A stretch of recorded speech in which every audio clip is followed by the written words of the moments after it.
अस्सलाम वालेकुम friends, welcome back to my channel Laiba health tips. Friends, आज मैं आपके साथ शेयर करूंगी कि आप कैसे इजीली अपनी स्किन से sun tan, dark spots, black spots और पिगमेंटेशन को रिमूव कर सकते हैं और अपने स्किन को इंस्टेंटली फेयर, ग्लोइंग और स्पॉटलेस बना सकते हैं। तो चलिए शुरू करते हैं, पर इसके पहले प्लीज़ मेरे चैनल को सब्सक्राइब कर लीजिए और बेल आइकन को दबाइए एवरी लेटेस्ट ब्यूटी अपडेट को सबसे पहले पाने के लिए। सबसे पहले आप लोगों को एक आलू चाहिए। पहले आलू को पील ऑफ कीजिए और छोटे छोटे टुकड़ों में काट दीजिए। फिर एक ब्लेंडर की मदद से इसका पेस्ट बना लीजिए। फिर इसे छान लीजिए और आलू का जूस निकाल लीजिए।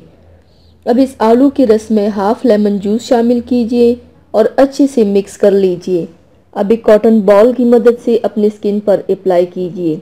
आलू में ब्लीचिंग प्रॉपर्टीज होता है जो हमारी स्किन से dark spots, black spots, sun tan और एक्ने स्कार्स को रिमूव करता है और स्किन टोन को लाइटन करता है। लेमन जूस स्किन को लाइटन और ब्राइटन बनाने में मदद करता है। इसे अप्लाई करके 10 मिनट तक छोड़ दीजिए और 10 मिनट बाद नॉर्मल पानी से स्किन को वॉश कर दीजिए। बेस्ट रिजल्ट पाने के लिए आप इसे दिन में 2 बार इस्तेमाल करके रोज़ाना 1 हफ्ते तक कीजिए। इसे 1 हफ्ते अप्लाई करने से इसका मैजिक आप अपनी स्किन के ऊपर देख पाएंगे इंशाल्लाह। तो व्यूवर्स, थैंक्स फॉर वॉचिंग। मेरी वीडियो को लाइक और शेयर ज़रूर कीजिएगा।